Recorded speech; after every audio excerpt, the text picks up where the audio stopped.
اللهم صل على سيدنا محمد يا رب صل وسلم دائما ابدا على حبيبي. جس نے بھی کراچی سے باہر سفر کرنا ہوتا ہے وہ سوراب گوڑ جاتا ہے, ٹھیک ہے, پھر اس نے ڈائریکشن طے کرنی ہوتی ہے کہ ادھر جانا ہے, ادھر جانا ہے, ادھر جانا ہے یا یہاں جانا ہے. اب آپ سوراب گوڑ پہنچ گئے, اب آپ بس والے سے پوچھ رہے ہیں, جو بھی بس اسٹینڈ گئے آپ اس سے پوچھ رہے ہیں کہ میں نے جانا ہے, میں نے کیا کرنا ہے, جانا ہے, تو اس کے لیے مجھے کون سی بس میں بیٹھنا پڑے گا؟ کہے گا کیا مطلب, کہاں جانا ہے آپ نے؟ کہنے بس میں مطلق جانا ہے, میں نے کیا کرنا ہے, جانا ہے, میں نے سفر کرنا ہے. پوچھے گا نا بھائی کہاں سفر کرنا ہے, حیدرآباد جانا ہے اس کے لیے یہ ڈائریکشن ہے, اور اگر ٹھٹھا جانا ہے تو اس کے لیے بالکل اپوزٹ سمت میں جانا پڑے گا, کوئٹہ جانا ہے تو اس کے لیے یہ والی سمت ہے. آپ کہیں مجھے تو بس کیا کرنا ہے, بس کا سفر کرنا ہے. میں نے سنا ہے بس کا سفر بہت اچھا ہو گیا ہے, اب ایئر کنڈیشن بسیں آ گئی ہیں, اس میں فلمیں بھی لگی ہوتی ہیں, تو گھر میں تو وی سی آر دیکھنا ابا دیتے نہیں ہیں, ٹھیک ہے نا, فلم تو میں نے سنا بس جانا ہے. تو کتنی بڑی حماقت اور بیوقوفی کی بات ہوگی نا. ایک بات تو یہ, آپ کو یہ پتا ہونا چاہیے کہ میرا ہدف کیا ہے. ممکن ہے آپ کے ذہن میں اس کا جواب ہو کہ بھئی میرا ہدف تو ہے میں نے کڈنی کا اسپیشلسٹ بننا ہے, آپ کہہ سکتے ہیں میرے سامنے یہ ہدف ہے. کوئی آپ میں سے کہہ رہا ہو بھائی میں نے آئی اسپیشلسٹ بننا ہے, کوئی کہہ رہا ہوگا کہ میں نے شوگر کا اسپیشلسٹ بننا ہے. یہ ہدف نہیں ہے اصل. اس کو اگر ہدف بنائیں گے تو اس میں کیا نقصان ہے وہ میں ابھی آپ کو انشاءاللہ بتاؤں گا. اس منزل کے بڑے نقصانات ہیں. یہ منزل نہیں ہونی چاہیے آپ کی, یہ منزل تک پہنچنے کا ذریعہ ہے. یہ منزل بولو بھائی نہیں ہے, یہ منزل تک پہنچنے کے ذرائع کو کبھی بھی منزل نہیں بنایا جاتا. آپ نے حیدرآباد جانا ہے اور اس کا ذریعہ کیا ہے کہ ایک مخصوص بس ہے وہ جائے گی, آپ نے اس بس ہی کو منزل بنا لیا. کتنی بڑی بیوقوفی کی بات ہے. آپ نے ملتان جانا ہے, جہاز اس کا ذریعہ ہے, کراچی سے آپ جہاز میں بیٹھے اور اب ملتان آپ کا مقصد نہیں ہے بلکہ جہاز آپ کا مقصد بن گیا ہے. تو جب جہاز لینڈ کرے گا آپ کو جہاز سے اتاریں گے, آپ جہاز چھوڑو گے؟ آپ بولو گے اسی جہاز کے لیے تو میں آیا تھا یہاں پہ, آپ کھڑکی سے چپک جاؤ گے, پولیس بلوانی پڑے گی آپ کو وہاں سے بھگانے کے لیے.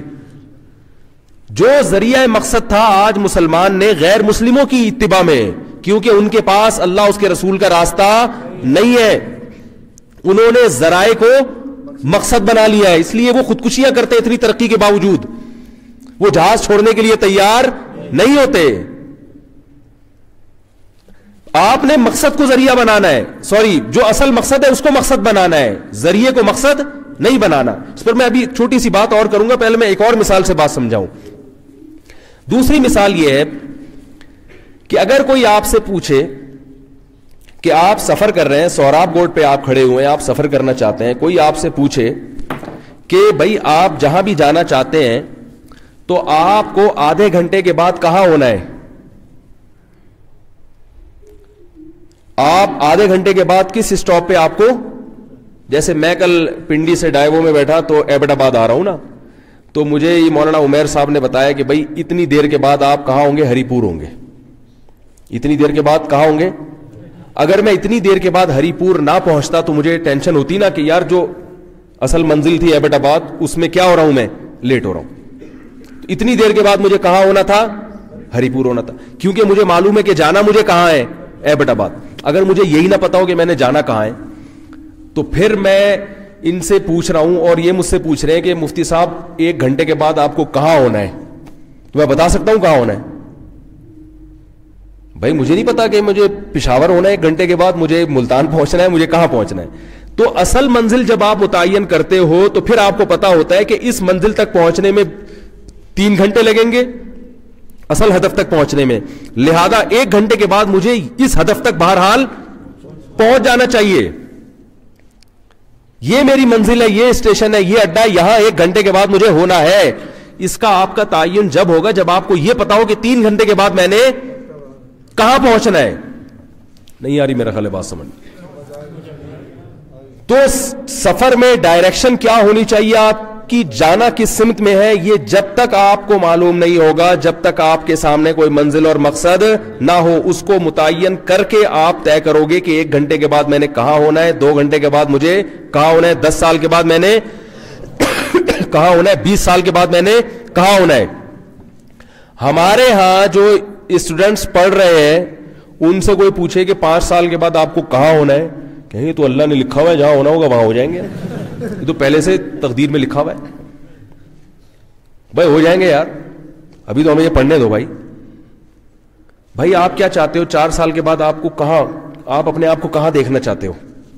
بھائی یہ تعلیم آپ حاصل کر رہے ہو, یہ بھی ایک ٹریک ہے نا, ایک سفر ہے نا جس پہ آپ چل رہے ہو. تو آپ کیا چاہتے ہیں 4 سال کے بعد آپ کہاں ہو؟ کہ 4 سال کے بعد میں نانی کے گھر میں ہوں گا, والد صاحب نے مکان بیچ دیا ہوگا تو میں کہاں رہ رہا ہوں گا, نانی کے گھر میں ہوں گا 4 سال کے بعد. پتہ ہی نہیں ہوتا 4 سال کے بعد کہاں ہونا ہے, 10 سال کے بعد کہاں ہونا ہے. گورے کو کم از کم دنیاوی لحاظ سے یہ پتا ہوتا ہے کہ 10 سال کے بعد ہم, بولو بھائی, کہاں کھڑے ہوں گے. 50 سال کے وہ پلاننگ کرتے ہیں, ملک کی بھی پلاننگ کرتے ہیں, قوموں کی بھی پلاننگ کرتے ہیں, اور ان میں سے ہر فرد اپنی بھی پلاننگ کرتا ہے. ہمارے ہاں پلاننگ کا کوئی دستور ہے ہی نہیں, اسے پتہ ہی نہیں ہوتا کہ میں نے کل کیا بننا ہے. بھائی اگر آپ آج طے کرو گے کہ کل میں نے پروفیسر بننا ہے تو آج آپ کی سمت اسی حساب سے تبدیل ہو جائے گی. آج آپ فیصلہ کرو گے میں نے آئی اسپیشلسٹ بننا ہے تو آج سے ہی آپ کی سمت اسی حساب سے, آپ کی ڈائریکشن چینج ہو جائے گی. کچھ بھی بننا ہو آپ نے.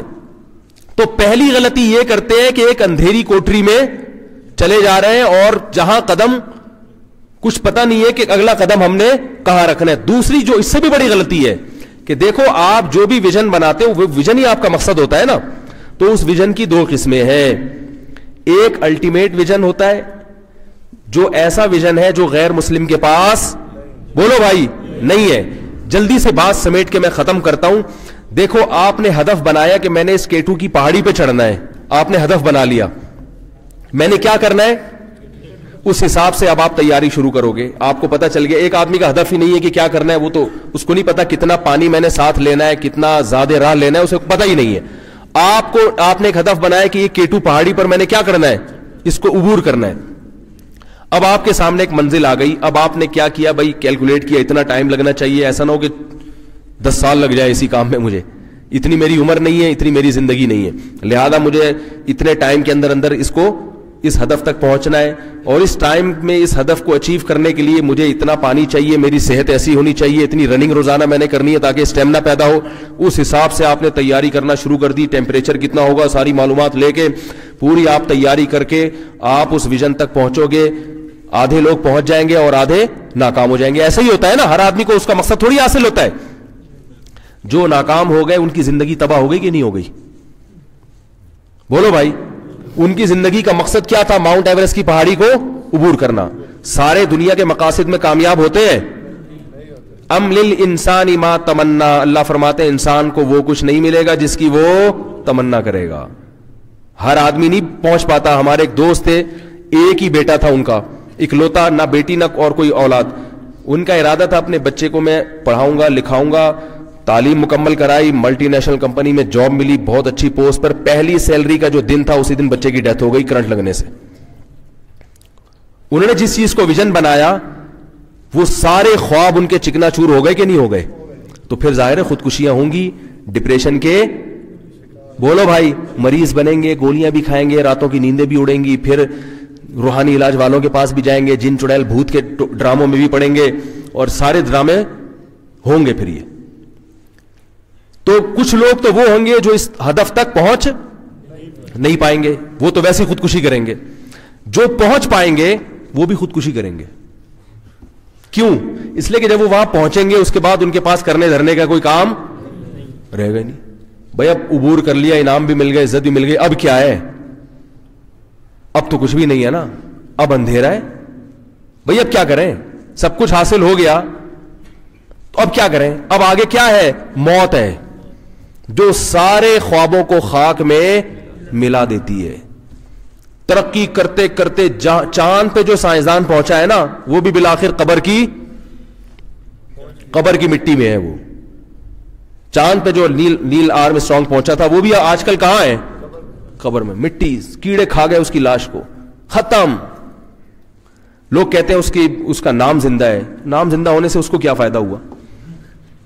مرنے کے بعد آپ کا نام مر جائے یا زندہ ہو, آپ کی قبر پہ 21 توپوں کی سلامی دی جائے یا نہیں دی جائے, مردے کی صحت پہ اس پہ کوئی اثر. اندر کا جو سیزن ہے نا, جو ماحول ہے, وہ بالکل باہر سے الگ ہے. میں ایک جگہ, مجھے کرائے پہ ایک گھر چاہیے تھا, تو میں گیا, تو مجھے ایک بہت کراچی کا پوش علاقہ تھا, وہاں میں چاہ رہا تھا گھر مل جائے. تو مجھے لوگوں نے بتایا, وہ اسٹیٹ ایجنٹ نے, بھائی یہاں تو قبرستان بہت وی آئی پی ہے, عام بندہ تو یہاں قبرستان میں دفن نہیں ہو سکتا. میں نے کہا جتنا وی آئی پی قبرستان ہو, اندر جانے کے بعد سب موچی کی قبر میں اور کسی چیف آف آرمی اسٹاف کی قبر میں اندر سے کوئی فرق نہیں ہوتا. بادشاہ کی قبر میں, کسی بھنگی کی قبر میں اندر سے کوئی فرق اوپر سے ہوگا. ملک کے صدر وزیر اعظم کی قبر میں اور ایک عام چپڑاسی کی قبر میں اندر سے کوئی فرق, بولو بھائی, نہیں ہوگا. یہی وہ چیز ہے جو غیر مسلموں کو اندر سے کھاتی ہے, ڈپریشن کا مریض بناتی ہے. یہی وجہ ہے کہ جس ملک میں سب سے زیادہ ترقی, خودکشی کا ریشو بھی انہی ملکوں میں سب سے زیادہ. اب میں بات کو, بہت لمبی ہو گئی بات, کوشش کر رہا ہوں جلدی سے سمیٹوں. دیکھو ہمارا اصل ویژن یہ نہیں ہے ڈاکٹر بننا. اصل ویژن کیا ہے؟ اللہ کی رضا, جس کے لیے اللہ نے ہمیں پیدا کیا. ڈاکٹر بننا اس کا ایک ذریعہ ہونا چاہیے. چائلڈ اسپیشلسٹ بننا, گردوں کا اسپیشلسٹ بننا, آئی اسپیشلسٹ بننا, یہ اس کا ایک کیا ہے؟ ذریعہ ہے. اصل مقصد کیا ہے؟ اللہ. یہی وجہ ہے کہ اصل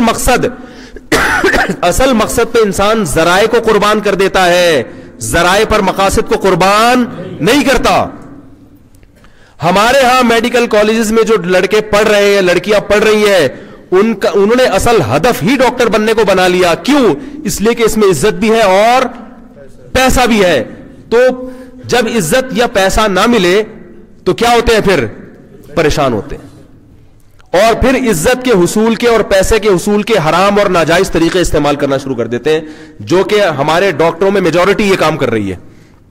جس کی میں اکثر ایک مثال دیتا ہوں کہ ڈاکٹر جو نسخہ لکھ کے دیتا ہے, اکثر وہ دوا اس کے قریب والے میڈیکل اسٹور سے ملے گی, باقی پوری دنیا میں کہیں بھی وہ دوا پوری دنیا میں نہیں ہوگی, وہیں سے کھانچا کھولا ہوا ہوگا.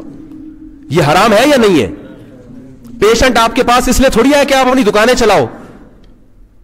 بسا اوقات وہی فارمولے کی ایک دوسری کمپنی کی دوا سستی ہوتی ہے, ڈاکٹر دوا کیسے لکھ کر دے رہا ہوتا ہے؟ بولو بھائی, مہنگی لکھ کے دے رہا ہوتا ہے, کیونکہ جس کمپنی کی دوا ڈاکٹر لکھ کر دے گا, کمپنی اس کو سوئٹزرلینڈ کا ویزا دے گی. کبھی تبھی ڈاکٹر جب نسخہ لکھ کے دیتے نیچے اپنا نام بھی لکھ کے دیتے ہیں.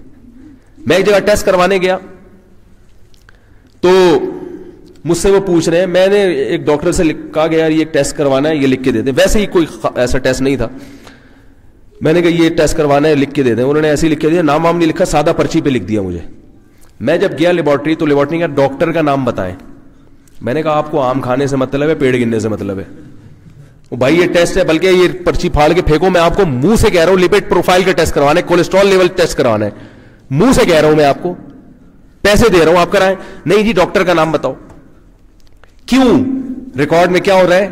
جمع ہو رہا ہے کہ یہ ڈاکٹر ہمارے پاس زیادہ مرغے بھیج رہا ہے, زیادہ بکرے ہمارے پاس ذبح ہونے کے لیے بھیج رہا ہے. اس ڈاکٹر کو کیا ملے گا؟ ثواب ملے گا.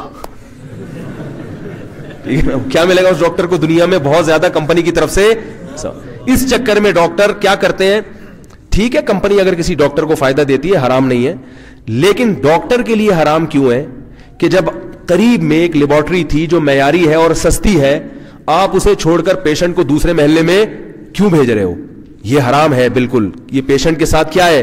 ناانصافی ہے. یہ ناانصافی پر ڈاکٹر کیوں مجبور ہوا؟ اس لیے کہ اس کا اصل ویژن اللہ کی رضا نہیں ہے, بلکہ اس کا اصل ویژن کیا ہے؟ ڈاکٹر بنائے, ڈاکٹر پیسہ, عزت, شہرت, یہ چیزیں اس کا اصل ویژن ہے. یہ ہو رہا ہے ہمارے معاشرے میں. میں جب بھی اس موضوع پر بیان کرتا ہوں اپنے ایک ڈاکٹر کی لازمی مثال دیتا ہوں. اللہ کرے اگر وہ زندہ ہے تو اللہ ان کی عمر میں برکت دے, انتقال ہو گیا تو اللہ ان کی مغفرت کرے. آرمی کے کیپٹن تھے, سرجن تھے وہ. میں جب بچہ تھا تو مجھے بخار بہت آیا کرتا تھا. میری والدہ مجھے اس جو سرجن تھے ان کے پاس لے جاتی تھی. وہ کیا کرتے تھے 15-20 دن بخار کو وہ طول پکڑتا تھا اور وہ اینٹی بایوٹک نہیں دیتے تھے. والدہ بعض دفعہ پریشان ہو جاتی ہیں کہ ڈاکٹر صاحب بچے کو ٹھیک کریں. وہ کہتے تھے کہ اگر اس کو ابھی میں نے جلدی جلدی ٹھیک کر دیا تو یہ جب بالغ ہوگا, بڑا ہوگا, تو پھر یہ بخار کے خلاف اس میں ریزسٹنٹ پاور کیا ہو جائے گی, ختم ہو جائے گی. ابھی ہونے دو, کوئی مسئلہ نہیں ہے, خود سے ٹھیک ہونے دو, بعد میں نہیں ہوگا. لیکن اس دیانت داری کی وجہ سے ڈاکٹر کے پاس پیشنٹ کا رش جو تھا وہ کیا تھا, کیونکہ اتنے سمجھدار مریض آج کل مارکیٹ سے قائم. ڈاکٹر ان کی فائدے کی بات کرے اور ان کو سمجھ بھی آ جائے. وہ کہتے ہیں یار ٹیکا لگاؤ, جیسے ایک بھکاری گیا نا, کسی کے پاس گیا, کہہ رہے یار اللہ کے نام پہ کچھ دے دو. تو وہ آدمی گاڑی میں بیٹھا ہوا تھا, اس نے کہا یار اتنے ہٹے کٹے ہو کے بھیک مانگتے ہو, شرم نہیں آتی؟ تو کہتے میں نے پیسے مانگے, مشورہ نہیں مانگا آپ سے. میں نے آپ سے کیا مانگا؟ پیسے مانگے, مشورہ نہیں مانگا. اس دیانتدار ڈاکٹر کی وجہ سے میری صحت کو کیا فائدہ ہوا کہ بلوغت کے بعد مجھے, میرا خیال ہے 25-30 سال تک الحمدللہ بخار, 20 سال تک مجھے بخار نہیں ہوا. سخت سے سخت سردی میں ٹھنڈے پانی سے نہایا ہوں. ایسے علاقوں میں گیا جہاں جو بھی گیا تو بخار ہو گیا اس کو, یعنی جیسے علاقہ چینج ہوتا ہے, بچا رہا میں. پھر ایک دفعہ ہوا تو پھر وہ بڑا خاندانی, وہ اپنی حماقت سے ہی ہوا. تو یہ کیا ہے, آج کل ڈاکٹر بچوں کو بھاری بھرکم اینٹی بایوٹک کھلا کھلا کے ان کی ریزسٹنٹ پاور کیا کر رہے ہیں, کیونکہ وہ چاہتے ہیں ہماری دکان چلتی رہے, پبلک کا رش لگا رہے. کچھ تو ایسے بیٹھے ہوئے ہوتے ہیں ٹیکے لے کے, انجیکشن. آپ کو پتہ ہے, آپ زیادہ جانتے ہیں کہ انجیکٹ کرنا بھی کوئی نیچرل طریقہ نہیں ہے, سخت مجبوری کے بغیر یہ انجیکشن کا استعمال نہیں ہونا چاہیے. ایسے ڈاکٹروں کو جانتے ہو بیٹھے ہوئے ہیں, بات پہلے سنیں, بات بعد میں سنیں گے, ٹیکا پہلے لگائیں گے, پہلے ٹھوس دو, ہاں جی اب بتائیے کیا مسئلہ ہے آپ. ٹھیک ہے. وہ ایک چھوٹا سا چٹکلا ہے, ایک ڈاکٹر صاحب کیا تھے, وہ جو بھی پیشنٹ آتا تھا نا, تو وہ ان کا جو کمپاؤنڈر ہوتا ہے, کیا کہتے ہیں اس کو, وہ جا کے اس کے منہ میں تھرمامیٹر لگا دیتا تھا. جیسے کوئی پیشنٹ آیا بینچ پہ بیٹھا تو سب کے تھرمامیٹر لگا ہوا ہے. سب تسلی کرتے تھے بھائی شاید بخار, احتیاطاً پہلے بخار چیک کرتے ہیں اور بعد میں دیکھتے ہوں گے نا شاید ٹیمپریچر تو نہیں ہے. تو سب کے لگا ہوا ہے. اب ایک صاحب گئے, ان کے بھی لگا ہوا, تو کافی دیر بعد ان کا نمبر آیا, اس وقت تک وہ تھرمامیٹر ہی لگا ہوا ہے. تو جب تھرمامیٹر ڈاکٹر نے نکالا تو انہوں نے پوچھا ڈاکٹر صاحب یہ ہر آدمی کو تھوڑی بخار ہوتا ہے یار, آپ ہر ایک کٹ بخار چیک کر رہے ہو اور اتنی دیر تک چیک کر رہے ہو. انہوں نے کہا اصل میں باتیں بہت کرتے ہیں, سب کے منہ میں تھرمامیٹر لگا دیں, چپ کر کے بیٹھے رہے آرام سے, تاکہ کیا کریں, چپ کر کے آرام سے بیٹھے رہے. خیر یہ تو ایک آپ کو فریش کرنے کے لیے چٹکلا تھا, تو بات میں ختم کرتا ہوں. دیکھو یہ ساری چیزیں ہیں, تعلیم کی اپنی اہمیت, لیکن آپ کا اصل ہدف کیا ہونا چاہیے, اللہ کی رضا. اللہ کی رضا ہوگی, نیت صحیح ہوگی تو پھر اس علم کا دنیا میں فائدہ تو ہوگا, آخرت میں بھی انشاءاللہ. یہ جو ہے نا ایک انسان کے جان بچانا ایسے جیسے 100 کی, یہ جب ہے جب اللہ کی رضا ہو. سمجھ رہے ہو کہ نہیں سمجھ رہے؟ اللہ کی رضا سامنے ہو پھر آپ علاج بھی کریں گے, پیسے بھی کمائیں. پیسے کمانا شریعت میں منع نہیں ہے, پیسے اور ثواب دونوں چیزیں جمع ہو سکتی ہیں. ٹھیک ہے نا, بعض لوگ کہتے ہیں ہم تو پیسے لے رہے ہیں تو ثواب بھی ملے گا انشاءاللہ, پیسے بھی ملیں گے. حلال پیسے بھی تو عبادت ہے. پہلے نوٹ پہ لکھا ہوتا تھا, پتہ نہیں لکھا ہے کہ نہیں, حصول رزق حلال یعنی عبادت ہے. تو وہ بھی کمائیں آپ, لیکن دیانتداری کے ساتھ اس شعبے کو سر انجام دیں, اور نیت کیا ہونی چاہیے, اللہ کی رضا.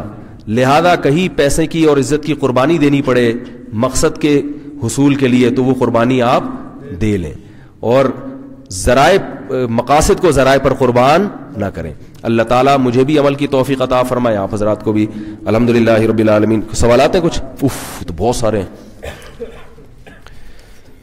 جلدی جلدی نمٹا دیتے ہیں بھائی. ایک شخص کے گھر کی تعمیر کے لیے 19 لاکھ کا قرضہ بینک سے لیا, یہ جانتے ہوئے کہ اس پر سود دینا ہوگا, مگر دین کے علم کی کمی کی وجہ سے جو سود پہ قرضہ لیا جائے نا, یہ قرضہ لینا تو حرام ہے, مگر اس سے جو گھر بنایا جائے گا وہ حرام نہیں ہوگا, کیونکہ وہ سود پہ نہیں بنا. سود تو آپ بینک کو دے رہے ہیں, اس کو یہ نہیں کہیں گے سود کی رقم سے گھر بنایا ہے. سمجھ رہے ہیں, رقم تو وہ حلال ہی ہے جو بینک سے لی ہے, بینک کو کیا دیا جا رہا ہے, سود دیا جا رہا ہے. تو سود ہی لین دین کا گناہ تو ہوگا, گھر حرام نہیں کہلائے گا, لیکن یہ قرضہ لینا بہرحال حرام ہے, ناجائز ہے, کیونکہ نبی صلی اللہ علیہ وسلم نے سودی لین دین کرنے والے پر, قرضہ لینے والے پر, سود دینے والے پر, سود پر گواہ بننے والے سب پر لعنت فرمائی ہے. اس گھر کو فروخت کر کے کیا ساری رقم حرام ہے؟ نہیں, حرام نہیں, میں نے بتایا. ایسے گھر میں رہنا کیسے جائز ہے؟ ایسے گھر کو کرائے پر دیا جائے, کرایہ حلال ہوگا, اور اس میں یہ سب میں نے بتا دیا کہ یہ توبہ کی شکل یہی ہے کہ جلدی سے اب وہ معاملہ ہو گیا ہے تو جلدی سے بینک کا قرضہ نمٹائیں اور آئندہ کے لیے ایسا عمل نہ کریں.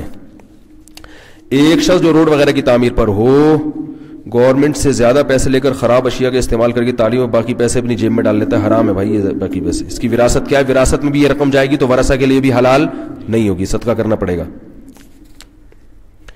ایک دیندار شخص نے اپنی بیٹی کے رشتے کی بات ایسے شخص کے بیٹے سے کی جو سود خور ہے. بیٹا بھی جائز نہیں ہے سود خور سے نکاح کرنا, کیونکہ ساری زندگی پھر حرام سے بچنا مشکل ہو جائے گا اس کے لیے. رشتہ اس شخص کو اس صورت حال کا علم ہو جائے تو کیا رشتہ کرنا جائز ہے؟ نہیں جائز نہیں, اس کو منع کر دیں. خبر نہ ہو تو کیا ہے, جب خبر ہو جائے تو پھر منع کر دیں. نکاح کے بعد علم ہو تو کیا ہے؟ ہاں یہ مسئلہ ہے کہ نکاح کے بعد علم ہو تو پتہ چلا بیوی کو کہ شوہر کی آمدن ناجائز ہے, تو نکاح کے بعد اگر علم ہو تو پھر مجبوری ہے, کیونکہ شوہر پر بیوی کا خاندان نفقہ واجب ہے. شوہر پر لازم ہے کہ وہ حلال سے کھلائے, نہیں کھلا رہا تو شوہر گناہ گار ہوگا. سمجھ رہے؟ ایسی مجبوری میں بیوی گناہ گار نہیں ہوگی. بیٹا جس کا ابا سود خور ہو تو وہ کیا کرے؟ اگر بیٹا بالغ ہے, خود کما سکتا ہے, تو ابا اگر سود خور ہے تو پھر بیٹے کے لیے ابا کی آمدن سے کھانا جائز نہیں ہے. بیٹیوں کے لیے جائز ہے کیونکہ ان کا اور کوئی ذریعہ معاش نہیں ہوتا. کیا کسی بھی عالم کی رائے کو قرآن و حدیث کے دلائل دیے بغیر مانا جا سکتا ہے اگر عالم کی ساخت کا زیادہ علم نہ ہو؟ نہیں, ایسا نہیں ہے. عالم پر جب تک اعتماد نہ ہو تو اس کی بات پر کو فالو کرنا جائز نہیں ہے. مسلمانوں کو سیکولر ملکوں میں تبلیغ کی پوری اجازت ہے. کیا مسلمان ملکوں میں کسی غیر مسلم اسکالر کو اپنے مذہب کی اس پیمانے پر تبلیغ کی اجازت ہے؟ اگر نہیں تو اسلام رواداری کے خلاف مذہب کیوں نہ سمجھا گیا؟ یہ اچھا سوال ہے کہ غیر مسلم ریاستوں میں اسلام کی تبلیغ کی اجازت ہے, مگر مسلمان ریاستوں میں غیر مسلم ریاستوں کی تبلیغ کی اجازت کیوں نہیں ہے؟ دیکھیں, اسلام رواداری کا مذہب ہے مگر اس کی کچھ حدود ہیں. اس کی کیا ہے؟ کچھ حدود ہیں. پہلی بات تو یہ کہ اسلام کا یہ دعویٰ ہے کہ دنیا میں برحق مذہب صرف اور صرف کیا ہے؟ اسلام ہے, اور اسلام کے پاس اس کے مضبوط دلائل ہیں. کچھ چیزیں ایسی ہوتی ہیں نا, وہ ان مقدمات کو مانیں گے تو آگے کی بات سمجھ میں آئے گی. دیگر مذاہب کا یہ دعویٰ صرف سرسری ہے کہ ہم برحق ہیں, اس دعوے کے پیچھے ان کے مضبوط دلائل نہیں, ان کے پاس تعلیمات ہی نہیں ہے. تو ان تعلیمات کے صحیح یا غلط ہونے کی بات تو اس وقت کی جائے کہ وہ تعلیمات تو ہوں, کچھ تعلیمات نہیں ہے. لہذا اسلام میں جب اسلام کو اس بات کا احساس ہے کہ میں ہی برحق مذہب ہوں اور میرے علاوہ ان الدین عند اللہ الاسلام, تو اسلام نے پھر کچھ اصول اور ضابطے بنائے ہیں. اسلام کا یہ دعویٰ ہے کہ انسانیت کا دنیا اور آخرت کی نجات کس پر ہے؟ صرف اور صرف اسلام پر ہے. تو اب اسلام نے قانون سازی ایسی کی ہے جس میں غیر مسلموں کو کچھ رعایت تو دی ہے, مگر اتنی کھلی آزادی نہیں دی ہے کہ وہ اسلام کے مقابلے میں ایک دین لا کے کھڑا کر دیں. اس میں اس انسانیت کا نقصان ہے جس انسانیت کو اسلام میں داخل کرنا چاہتا ہے. مثال کے طور پر اسلام میں اس کی تو اجازت نہیں ہے کہ آپ زبردستی کسی غیر مسلم کو مسلمان کریں, یہ اجازت تو نہیں ہے. یہ اسلام میں رواداری ہے کہ بھئی زبردستی والا کام نہیں چلے گا. اگر اسلام مسلمانوں کو یہ حکم دے دیتا, دیکھیں آپ کسی گھر کے سربراہ ہیں تو آپ کو اجازت ہے نا کہ آپ اپنے گھر کے لیے قوانین بنائیں, اس میں آپ کسی کو چھوٹ دیں گے, کسی کو پابند کریں گے. تو اسلام کا یہ دعویٰ ہے کہ اس کائنات کا خالق صرف اور صرف کون ہے؟ اللہ ہے. تو اس نے اس زمین کے لیے کچھ قوانین بنائے ہیں اور اس قوانین میں ہر جگہ اس نے اسلام کو بالا رکھا ہے کیونکہ وہ اللہ کا سرکاری مذہب ہے. یہ اس آزادی سے وہ لوگ رہ سکتے ہیں جن کے پاس نیشنلٹی ہے, بولے نا بھائی. اب ہم کہیں یار پاکستان میں رواداری نہیں ہے, جن کے پاس جو نیشنلٹی نہیں ہے ان کو تو پکڑ کے باہر کر دیتے ہیں, اور جن کے پاس نیشنلٹی نہ ہو اور قانون کے مطابق بھی رہ رہے ہوں ان کو بھی وہ کچھ آزادیاں نہیں ہیں جو ایک, دیکھو میرے ایک رشتہ دار ہیں امریکہ میں 15 سال سے ہیں, لیگلی رہ رہے ہیں, انلیگل نہیں ہے, مگر ان کو کسی سرکاری ادارے میں جاب کرنے کی اجازت نہیں ہے کیونکہ نیشنلٹی نہیں ہے. حالانکہ امریکہ تو مشہور ہے دنیا میں رواداری کا مذہب ہے, لیکن وہ کہتے ہیں, امریکن سے آپ پوچھیں وہ کہیں گے یار اگر ہم اتنی کھلی چھوٹ دے دیں تو اپنوں میں اور غیروں میں فرق کیا رہے گا؟ پھر جن کے پاس نیشنلٹی ہے وہ کہیں گے یار پھر ہمیں نیشنلٹی لینے کی یہ تکلف کی کیا ضرورت تھی؟ جب کوئی فرق ہی آپ نے اپنے میں اور غیروں میں نہیں چھوڑا تو پھر اپنا اور غیر کی یہ اصطلاح اور یہ ٹرم کی کیا ضرورت ہے؟ تو جیسے امریکہ ایک قانون بنا سکتا ہے, اپنوں میں اور غیروں میں کیا کر سکتا ہے؟ وہ فرق کر سکتا ہے. جاپان ایک قانون بنا سکتا ہے, اس میں اپنوں میں اور غیروں میں فرق کر سکتا ہے. تو اللہ یہ قانون نہیں بنا سکتا جو اس کائنات کا خالق ہے اور وہ قانون بنا کے اپنے اور غیروں میں تھوڑا سا فرق, بولو بھائی, رکھ دے؟ تو اللہ نے اپنے اور غیروں میں اتنا فرق نہیں رکھا جتنا حکومت اپنے اور غیروں میں فرق کرتی ہے. اللہ نے جہاں مسلمانوں کو تبلیغ کی چھوٹ دے دی اور غیر مسلموں پر تبلیغ کی پابندی لگا دی, لیکن ساتھ ساتھ غیر مسلموں کو اللہ نے مذہبی آزادی بھی دے دی. پھر کچھ ایسی پابندیاں ہیں جو صرف مسلمانوں پہ لگائی ہیں, غیر مسلموں پہ. زکات صرف کس سے لی جائے گی؟ مسلمان سے. غیر مسلموں سے زکات نہیں لی جاتی. اگر مسلمانوں میں شادی شدہ مرد زنا کر لے, رجم کر کے پتھروں سے مار کے اس کو ہلاک کیا جائے گا. غیر مسلم اگر زنا کرتا ہے اس کے لیے رجم کی سزا, بولو بھائی, نہیں. تو جہاں مسلمانوں پر کچھ اللہ نے سخت پابندیاں لگائی ہیں اس لیے کہ اپنے ہیں, اسی طرح اللہ نے غیر مسلموں کو اسلامی ریاست میں کچھ چھوٹ بھی. مسلمان اگر شراب پیے گا 80 کوڑے لگیں گے, غیر مسلم شراب پیے گا تو کوئی کوڑا, بولو بھائی, نہیں لگے گا. مسلمان شراب کا کاروبار کرے گا, بے نافذی نہیں ہوگی. غیر مسلم اگر شراب کا کاروبار کرتا ہے اس کی انکم کو اسلامی ریاست میں حلال سمجھا جائے گا. سمجھ میں آ رہی ہے بات؟ کیا سمجھا جائے گا؟ حلال سمجھ. غیر مسلم اگر شراب کی بوتل لے کے بیٹھا ہوا ہے, آپ نے اس کی بوتل کو توڑ دیا, آپ پر لازم ہے کہ آپ اس کا ضمان ادا کریں. مسلمان کی شراب توڑ دی, بہا دی, آپ پر ضمان واجب, بولو بھائی, نہیں ہے. تو اللہ نے جہاں اپنوں کے لیے کچھ سختیاں رکھی ہیں تو اپنوں کو اللہ تعالیٰ نے کچھ آزادیاں بھی دی ہیں. تو چونکہ اسلام اپنے یہ دعویٰ کرتا ہے کہ میں برحق مذہب ہوں, لہذا غیر مسلم کو اس کی تو اسلام میں اجازت ہے کہ آپ اپنی عبادت کریں. کسی کو بولنے کی اجازت دے دیں, اس کی قطعاً اجازت نہیں ہے, کیونکہ غیر مسلم دے سکتا آپ کو کہ وہ ریاست کے خلاف آپ کو بولنے کی پرمیشن دے دے. آپ امریکہ میں جا کے امریکہ لا کے خلاف بیانات شروع کر دیں اور کہ میں ایک نیا لا لے کر آیا ہوں, اتنی مذہبی آزادی امریکہ میں آپ کو, بولو نا بھائی, نہیں ملے گی. اور اگر مل رہی ہے تو پھر یہ ان کے بیوقوف ہونے کی علامت ہوگی. تو جب اللہ کا ایک لا ہے, اللہ نے کہا کہ یہی قانون برحق ہے, اتنی چھوٹ تو دے دی کہ جو اس پہ چلنا چاہے چلے, نہیں مانتا تو نہ مانے. اتنی چھوٹ بھی کوئی دنیا میں نہیں دیتا. بھائی امریکہ میں آپ کو اتنی آزادی ہے کہ آپ امریکہ لا کو مانے تو بھی ٹھیک ہے, نہیں تو کوئی اور لا کو اپنے طور پہ چلتے رہیں, اجازت ہے اس کی. اللہ نے اپنے قانون میں اجازت دے دی کہ جو غیر مسلم اسلام لانا چاہتا ہے لے آئے, نہیں لانا چاہتا تو جس قانون کو فالو کر رہا ہے وہ کرتا رہے. اتنی چھوٹ دے دی. لیکن اس کی اجازت نہیں ہوگی کہ آپ امریکہ میں رہتے ہیں, اپنا قانون بھی آپ کا ہو اور اس کی طرف لوگوں کو دعوت دینا بھی شروع کریں. بھائی یہ ہے اصل, یہ نہیں ہوگی. تو اللہ کا بھی ایک نظام ہے, ایک حکومت ہے. اللہ نے کہا کہ جہاں میرا دین نافذ ہوگا, جو بھی اسلامی ریاست ہوگی, وہاں غیر مسلم کو اجازت ہے کہ مندر میں جانا چاہے مندر میں جائے, چرچ میں جانا چاہے چرچ میں جانا چاہے, لیکن وہ پبلک کو اس کی طرف بلانا شروع کر دے اور اس کے دلائل دینا شروع کر دے, اتنی نہیں ہو رہی بھائی. سمجھ رہے ہیں؟ اتنا فری ہونے کی ضرورت نہیں ہے. یہ تو پھر اللہ کو چیلنج ہے کہ اللہ تیرا تو پھر کوئی قانون میں کوئی دم نہیں ہے جو کھلی آزادی دی, ایسا نہیں ہو سکتا. یہ بغاوت کے زمرے میں آتا ہے. اگر غیر مسلم اسلام قبول کرے تو شاباش, اگر مسلمان اپنا مذہب چھوڑ دے تو واجب القتل. کیا یہ انصاف ہے؟ اس قانون کو شریعت قرار دینے والے گروہ انسان کے دور جدید کے آزادی پسند معاشروں میں رہنے کا حق کیسے دیا جا سکتا ہے؟ یہ آج کل بعض پروفیسروں کی طرف سے یہ اشکال کیا جا رہا ہے کہ بھئی اگر مسلمان اسلام چھوڑ دے تو واجب القتل نہیں ہے. یہ بھی یاد رکھو, اس کا بھی وہی جواب ہے جو بھی میں نے آپ کو دیا کہ جب یہ اللہ کا دین ہے نا تو اللہ کو قانون سازی کی اجازت ہے یا نہیں ہے؟ اسلام کی جو دلائل ہے نا برحق ہونے کے, وہ اتنے واضح ہیں کہ اللہ نے قانون بنایا ہے کہ اگر کوئی غیر مسلم جو غیر مسلم گھرانے میں پیدا ہو گیا, وہ کسی حد تک معذور ہے کہ اس کی سمجھ میں اسلام نہیں آیا. وہ کہہ سکتا ہے اللہ میں غیر مسلم گھرانے میں تھا, مجھے نہیں سمجھ میں آ رہا اسلام کیا ہوتا ہے, میرے تو ماں باپ ایسے, کسی حد تک وہ دنیا میں کیا ہے, معذور ہے. لیکن جو شخص اس مسلمان گھرانے میں پیدا ہو گیا, اس کو پتا چل گیا ہے کہ مسجد کیا ہوتی ہے اور مندر, بولو بھائی, کیا ہوتا ہے. اس کو پتا چل گیا ہے کہ اسلام کا نظام کتنا خوبصورت ہے, اس کی بیوٹی کو, اس کے حسن و جمال کو اس نے اپنی آنکھوں سے دیکھ لیا ہے. اب اگر وہ غیر مسلم مذہب قبول کرتا ہے تو اللہ کی نظر میں وہ قابل معافی نہیں ہے, کیونکہ اس پر حجت تمام ہو چکی ہے. یہ بات اس کی سمجھ میں آئے گی جس کی سمجھ میں اسلام آئے گا, جس کی سمجھ میں اسلام نہیں آئے گا اس کی سمجھ میں یہ دعویٰ نہیں آئے گا.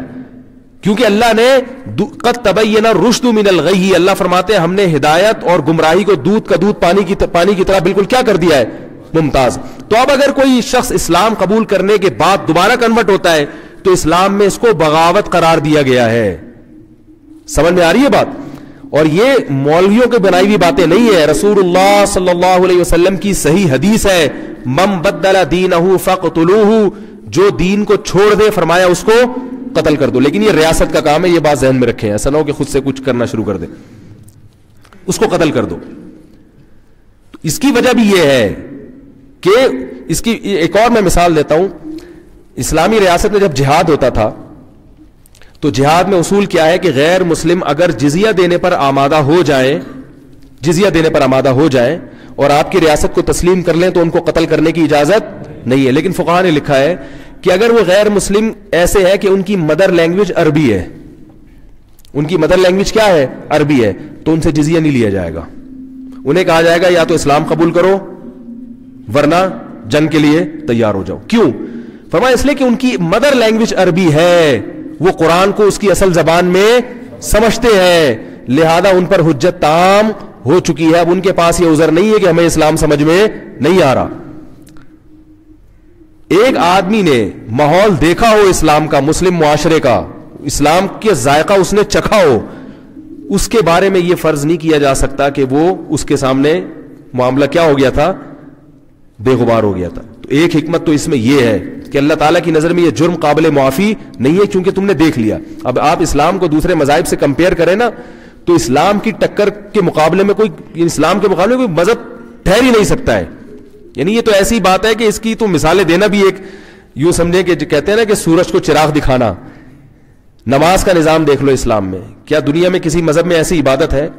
رمضان کا نظام دیکھ لو، کیا دنیا میں کسی مذہب میں ایسا مقدس مہینہ آتا ہے؟ اسلام کے دیکھو سب سے زیادہ آؤٹ آف کنٹرول جو لوگ ہوتے ہیں نا وہ اپنے تہواروں میں ہوتے ہیں. کیا خیال ہے؟ کرسمس کو دیکھ لو، سب سے زیادہ شرابیں کب پی جاتی ہیں؟ کرسمس میں. سب سے زیادہ آزاد کب ہو جاتے ہیں وہ لوگ؟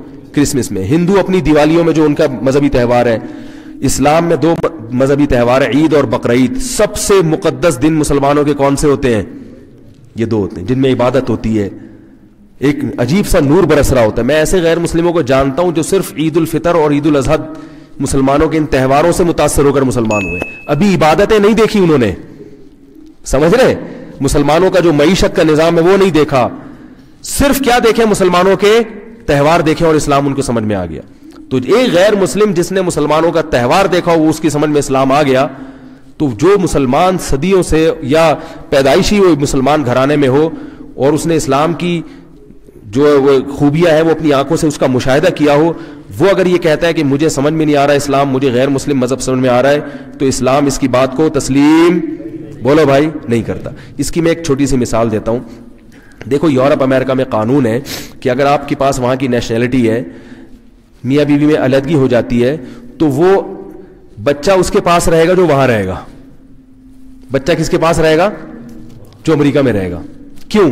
وہ کہتے ہیں کہ یہ پسماندہ ممالک ہیں، یہاں بچے کا جانا بچے کے لیے کیا ہے؟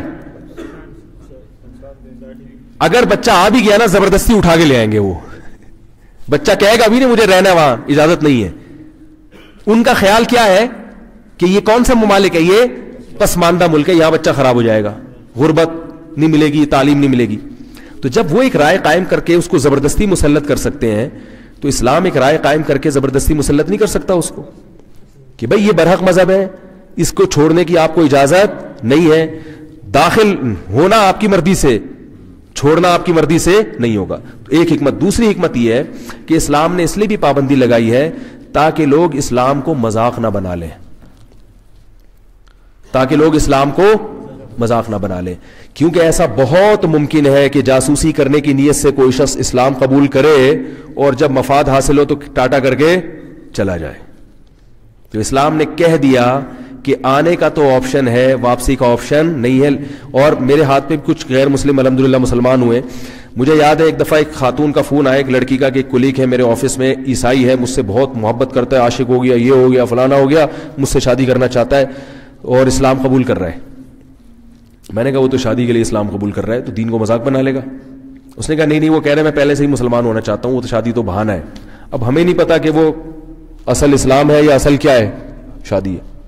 تو میں نے اس کو بلا لیا، 2-4 اور دوستوں کو بھی بلایا، میں نے اس لڑکے کو میں نے بلایا، اس خاتون کو بھی بلایا. اس لڑکے سے میں نے کہا دیکھو بھائی اسلام میں آپ اسلام میں آ رہے ہو نا تو اسلام میں ایک چیز ہے وہ یہ ہے کہ یہاں آنے کا راستہ ہے, واپسی کا آپشن نہیں ہے. حالانکہ میں کچھ بھی نہیں کرتا, اگر وہ واپس بھی چلا جاتا تو میں کیا کرتا, میں کوئی پولیس تھوڑی ہوں کہ میں اس کو جا کے ماروں گا. لیکن ایک سیاستاً ہم نے اس کو کیا کیا, بھئی یہ تو حکومت کا کام ہے نا, ہم نے اس کو ڈرا دیا. میں نے کہا سوچ لو, آپ پر ابھی کوئی زبردستی نہیں ہے کہ آپ اسلام قبول کرو. ہمیں نہیں پتا کہ آپ لڑکی کی لالچ میں کر رہے ہو یا دل سے کر رہے ہو, ہم دل کا حال نہیں جانتے, ہم تو ظاہر کو دیکھتے ہیں. لیکن اسلام میں ایک مسئلہ آپ کو بتا دیں کہ آنے کا آپشن ہے, واپسی کا آپشن نہیں. تو وہ تھوڑی دیر اس نے توقف کیا, اس نے کہا میں خدا کی قسم دل سے مسلمان ہو رہا ہوں, میرا واپسی کا کوئی ارادہ نہیں ہے. میں نے کہا دیکھو, اس کو ویسے ہی دھمکی دی اوپر اوپر سے, اس کو نہیں بتایا کہ اوپر اوپر سے دے رہا ہوں. اس کو میں نے کہا یہ جتنے لوگ بیٹھے ہیں نا, یہ آپ کو مار دیں گے جان سے. اور میں نے کہا یہ ایسے ہے کہ میں ان کو منع بھی کروں گا تو یہ مانیں گے نہیں. اگر پتہ چل گیا نا آپ دوبارہ غیر مسلم, آپ کو حالانکہ ان کو بتایا تھا کر نہیں دینا, اللہ کے بندو بڑے ڈرا رہے ہیں ہم اس کو. تو میں نے کہا یہ مار دیں گے آپ کو. تو وہ تھوڑی دیر کے لیے توقف کیا, لیکن واقعی دل سے ہونا چاہ رہا تھا. اس نے کہا میں دل سے ہونا چاہ رہا ہوں, میرا واپسی کا کوئی پروگرام میں. اور میں نے کہا چرچ جاتے ہوئے نظر بھی نہیں آنے چاہیے آپ ہمیں, کیونکہ اوپر اوپر سے کہہ دیا مسلمان ہوں پھر جا رہے ہیں چرچ. اسلام کا مطلب ہے چرچ کا دروازہ ویسے ہی گھومنے پھرنے یا تفریح کے لیے تو ایک الگ چیز ہے. فیملی کے ساتھ چرچ عبادت کرنے جا رہے ہو, میں نے کہا اس کا بھی وہی مطلب سمجھا جائے گا. میں نے کہا میں چرچ چلا جاؤں کوئی نہیں سمجھے گا کہ اللہ نہ کرے میں عیسائی ہو گیا ہوں, لیکن آپ اگر چاہو گے نا تو اس کا غلط مطلب سمجھا جائے گا. تو 2-3 کیس میرے پاس ایسے آئے ہیں, میں نے سب کو کیا کیا, ڈرایا. اس میں کیا حکمت ہے؟ اسلام ایک جامع مذہب ہے, وہ اتنا بیکار مذہب نہیں ہے کہ جو جب منہ اٹھائے آئے اور جب منہ اٹھائے چلا جائے. یہ تو مذاق ہو گیا نا. جب آپ کسی ملک کی نیشنلٹی لیتے ہو تو اس نیشنلٹی کو کینسل کرنا بھی ایک آسان کام نہیں ہوتا, آسان کام نہیں ہوتا. اس لیے اسلام نے قانون بنا دیا کہ آنے میں سخت پابندی نہیں ہے, واپسی کا آپشن نہیں. بالکل اس کی مثال ایسے ہے جیسے اسلام میں حکم ہے کہ لڑکی کی شادی زبردستی نہیں ہو سکتی, لیکن جب ہو گئی قبول کر لیا, اب طلاق کا اختیار کس کے پاس ہے؟ مرد کے پاس. اب یہ نہیں کہ بیگم جب بھی کہے ٹاٹا کر کے میں جا رہی ہوں, میں نے آپ کو طلاق دی. غیر مسلموں میں تو ایسے ہوتا ہے. اسلام میں طلاق کا اختیار کس کے پاس ہے؟ بھائی آئی اپنی مرضی سے ہو, جاؤ گی کس کی مرضی سے؟ اس لیے یہ جو عدالتوں میں آج کل خلع ہو رہے ہیں نا, اس کو پہلے کسی مفتی سے بھی تحقیق کروا لیا کریں, ورنہ عدالتوں نے تو ایسے خلع کی ڈگریاں دینا شروع کر جیسے ان کی اپنی ذاتی بیویاں ہوئی ہیں. ججوں کی اپنی بیویاں نہیں ہے جن کو یہ اتنے آرام سے خلع دے رہے ہیں. آپ کی بیوی کس کی ہے؟ ایک ہی چیز ہماری رہ گئی ہے جو ٹیکس بھی نہیں ہے اس پہ, ٹھیک ہے نا, تو وہ ہم جب چاہیں گے تو ہوگی, ورنہ ایسے نہیں ہو جاتا. ہاں کچھ کنڈیشن ایسی ہیں جس میں عدالت کو بھی اختیار ہوتا ہے. کیا ایسے بچے کا حمل ضائع کرنا ضروری اور جائز ہے کہ جو الٹرا ساؤنڈ پر کسی ایسی بیماری کا شکار ہو کے پیدا ہونے کے بعد فوراً مر جائے؟ اگر بچہ بالکل معذور ہے اور یہ خطرہ ہے تو 4 مہینے سے پہلے یعنی بچے میں اگر ڈاکٹر یہ بتائیں ابھی جان نہیں ہے, دل وغیرہ دھڑکنا نہیں شروع ہوا, سانس نہیں لے, تو پھر بچے کو ضائع کر سکتے ہیں ایسی مجبوری میں. جب بچے میں جان پڑ جائے تو پھر اس کو مارنا بالکل حرام ہے, چاہے کچھ بھی ہو, ڈاکٹر کچھ بھی کہتے رہیں. سمجھ رہے؟ ایسا ہی ہے جیسے زندہ بچے کے بارے میں ڈاکٹر کہیں کہ یہ بڑا ہو کر جو ہے نا اس کو یہ بیماری ہو جائے گی تو ابھی سے مار دو. تو بچہ جب پیدا ہو گیا تو اب مار تھوڑی سکتے ہیں اس کو, بھائی جو بھی ہے برداشت کرو. تو ایسے ہی ماں کے پیٹ میں جب اس میں جان پڑ گئی, زندگی پیدا ہو گئی, تو وہ بھی عام انسانوں کی طرح ایک انسان ہے, معذور ہے, پیدا ہو گیا, مر جائے گا, جیے گا. اب یہ کس پر چھوڑنا ہے آپ نے اس کو زندگی دینی ہے اور زندگی دینے کا ذریعہ بننا ہے. تو ہاں اگر بچے میں جان نہیں پڑی ہے, 4 مہینے سے پہلے کا حمل ہے, پھر اگر معذور ہے تو گرا سکتے ہیں. لیکن اگر معذور نہیں ہے تو بھی پھر گرانا, 1 سیکنڈ کا بھی حمل ہونا تو اسلام میں اس کو ضائع کرنے کی اجازت بولو بھائی نہیں ہے.